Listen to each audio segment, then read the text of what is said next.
Bonjour à tous et à toutes, nous sommes de nouveau dans un film sur un petit Dvar Torah sur la paracha de la semaine, d'après les explications de nos sages, les rabbins d'Algérie. Et donc, aujourd'hui, on va parler de la paracha Chaye Sarah. Dans cette paracha, il y a un moment très émouvant, un passage très émouvant dans lequel Eliezer, l'esclave d'Abraham, va chercher une femme pour Yitzhak, pour que Yitzhak puisse se marier, puisse faire venir tout le peuple d'Israël, Bezrat Hashem. Et il arrive comme ça, chez Lavan, chez Bethuel, il leur demande la main de Rivka. Rivka accepte, Rivka veut se marier avec Yitzhak. Et avant de quitter Rivka, pour qu'elle aille dans la maison d'Abraham, pour qu'elle aille rencontrer Yitzhak, le frère de Rivka, qui est donc Lavan, très connu dans la Bible, et sa mère lui bénissent en fait Rivka. Ils lui disent, Achotenu, notre sœur, Ataïl Elfir Evava, que tu puisses avoir des centaines de milliers de descendants. Veirash Zarech Etchar Oiva, son Av, ça veut dire que tes descendants vont conquérir les portes de leurs ennemis. Donc, quelle est l'explication de cette bénédiction? Nous pouvons voir dans le livre Melel Avram du Rabbi Avram Alenkawa une expression très jolie. Et il amène un livre qui est raconté par un philosophe qui avait une fois deux personnes qui se querellaient, qui se disputaient. Il y en a un qui insultait l'autre, il insultait, il lui disait, moi je suis d'une famille très connue, je suis issu d'une famille de grande dynastie, un grand Yirous, tandis que toi tu n'as aucun Yirous, aucune dynastie, aucune réputation pour ta famille.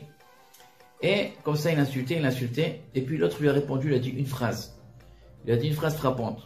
Il a dit, toi, tu viens d'une grande dynastie, effectivement, mais tu es la fin de la dynastie, tu es le dernier. Moi, je suis le premier de la dynastie. Je suis le premier de la grande famille de très grande réputation qui va venir. Et donc l'autre ne peut plus rien lui répondre. C'est exactement ce qu'ils ont ressenti, les frères de Rivka.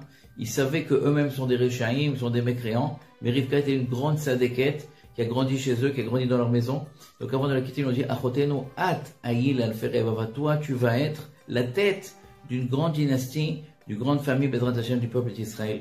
Il ramène le Rav Alenkoal et la Gemara dans le Talmud, le traité de Menachot, qui raconte qu'une fois, il y avait Rabbi Preda, quelqu'un est venu le voir. Donc les sages ont dit à Rabbi Preda, il y a quelqu'un qui est à la porte, qui veut rentrer, et c'est le petit-fils de Rabbi Avtilas, qui est 10e génération de Rabbi Azar ben Azaria, qui est lui-même 10e génération de Ezra Sofer, donc de Ezra.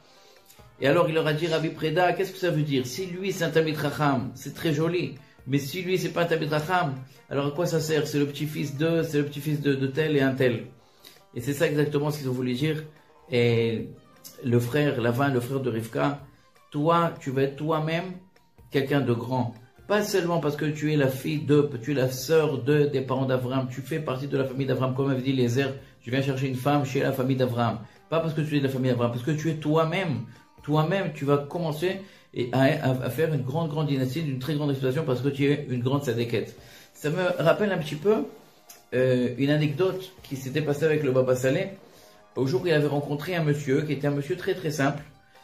Et ce monsieur avait dit au Baba Saleh, moi je suis l'arrière-petit-fils de tel et tel, celui qui a écrit le piyut, le chant de Abir Yaakov, Irvod Akadosh Rebi, Yaakov Abir Tzira, Niki Teor Kapaim, chanson très connue d'Abir Yaakov sur le grand-père de Baba Saleh, Abir Yaakov Abir Tzira.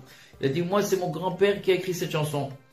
Et il était sûr que Baba Saleh, elle est très contente de le rencontrer, elle allait le bénir, mais non pas du tout. Baba Saleh lui a dit très fermement, si toi tu n'es pas Shomer Shabbat, si toi tu ne gardes pas la kashrut, si toi tu ne fais pas les mitzvot, à quoi ça sert que ton grand-père c'est un tel et un tel?